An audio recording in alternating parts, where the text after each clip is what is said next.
say they dedicated, I don't see the dedication.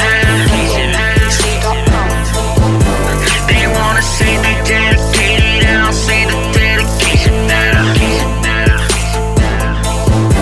These niggas say they dedicated, I don't see the dedication. They wanna say they dedicated, I don't see the dedication now. Good morning, good afternoon, good evening. More work equals more pay. Right? Should make sense. Pay me for the extra work that I do. You want me to work extra? Give me extra money. Common sense. If I got a stack of paperwork this big that I'm supposed to do in 8 hours, and you give me this much, it's going to take a little bit longer, right? Right. Well, why is it that we, me included, well, it was me for a while, are able to accept doing extra work and still be told it can be done in the same amount of time? This doesn't apply to every craft, so let's get that straight.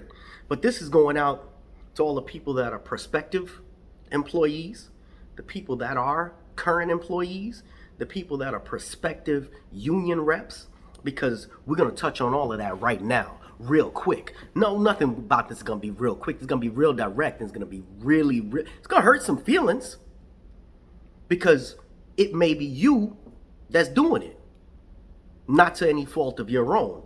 Let's talk about the CCAs. The CCAs, y'all get a piece added on to your regular run. Those that don't know, a piece has a time limit.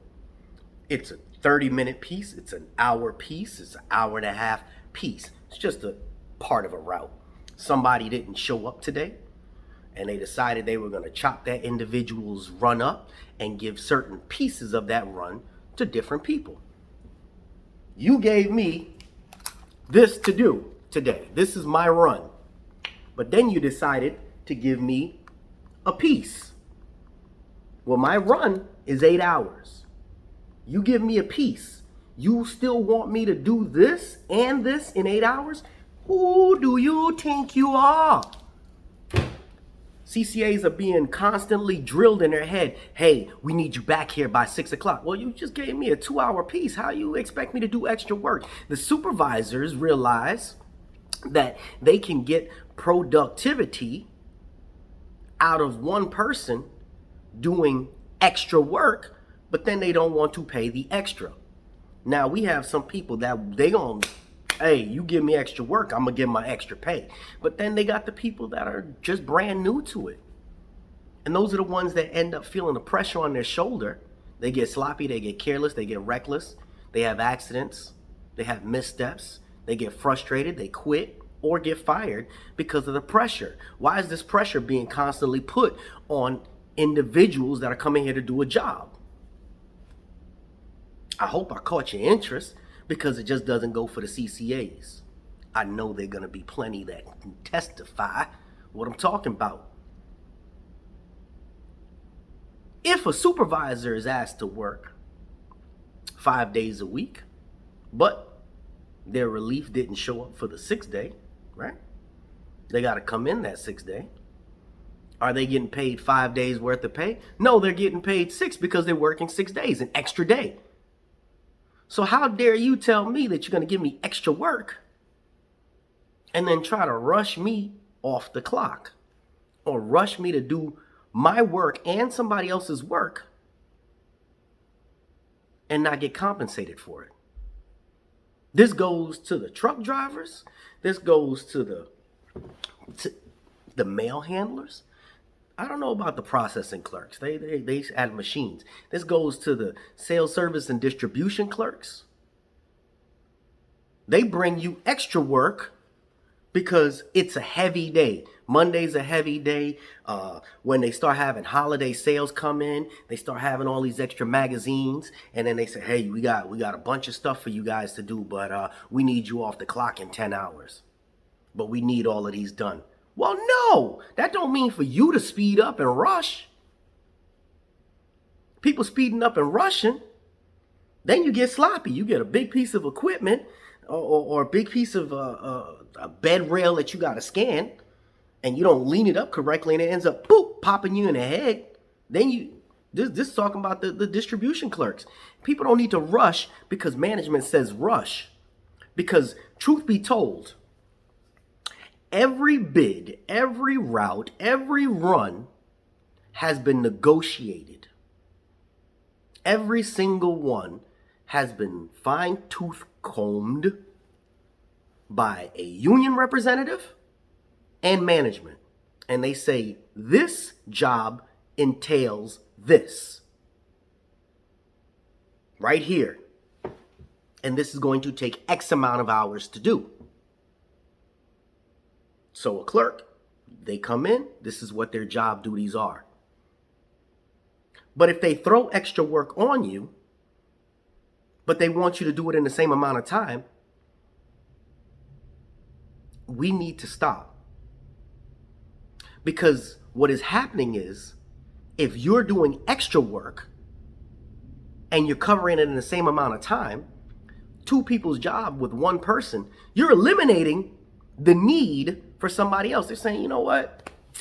We're not going to hire that extra person that we need. And we know all about being short-staffed.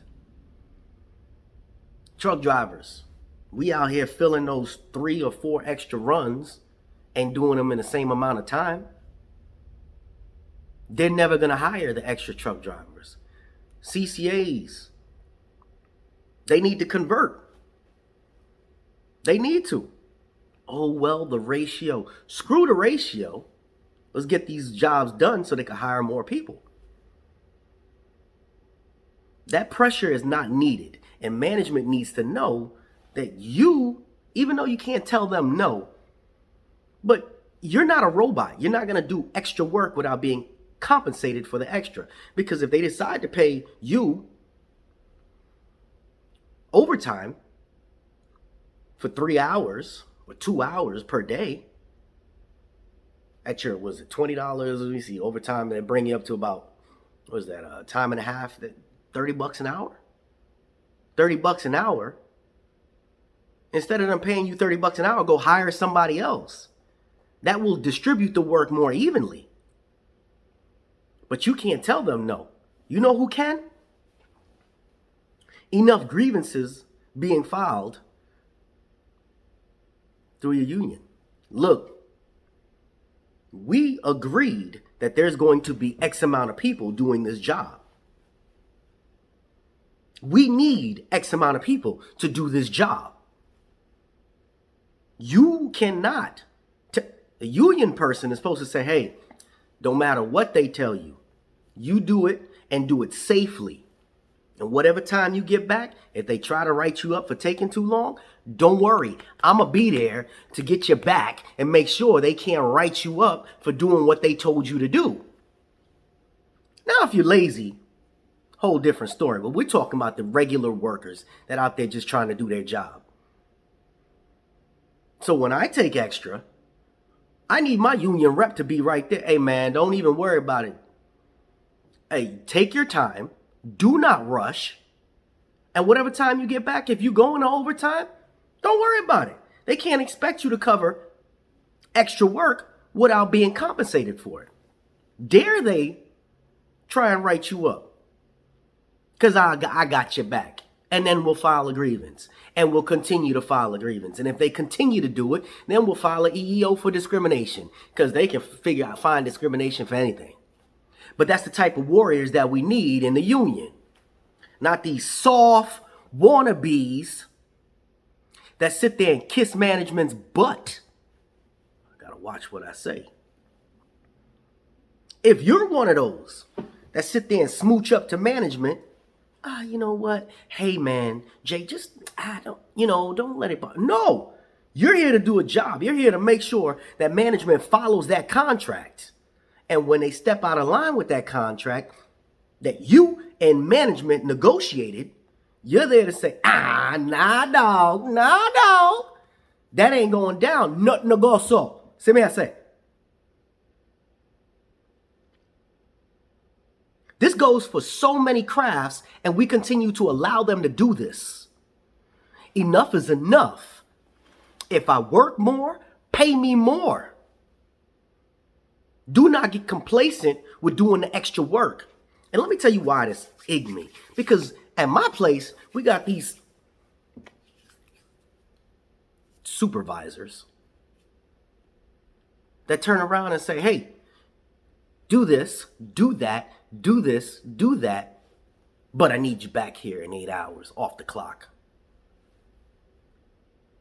Bruh. I'm dumbfounded for words. Don't try me. Number one, you never driven a truck in your life. Number two, you couldn't drive this truck across the street. Hell, you couldn't even pull it out the door. How dare you tell me how long? Oh, because other people. Shut your face before you say somebody else. I'm not anybody else.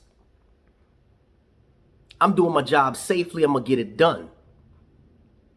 And that whole thing about, oh, somebody else can do it. Well, that's where I'm bringing it to your attention. If you're doing the job repetitively, but you're doing extra work and taking the same amount of time and not making a gripe about it, somebody needs to step up, bring it up to your union, and make sure that your union handles business. And if your union rep ain't doing what they're supposed to do, you go over your union rep's head. Go to your local area president.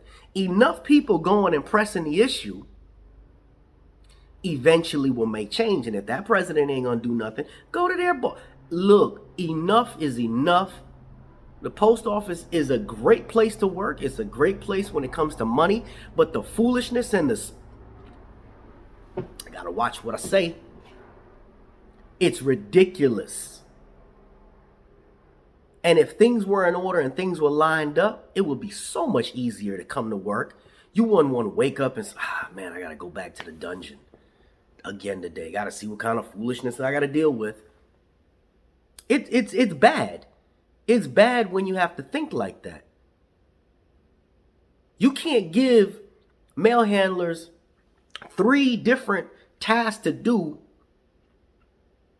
because 2 people didn't show up and expect them to do it in the same amount of time. Well, and management tells you, well, it can be done. Those are just basic. That's not what was negotiated in the contract.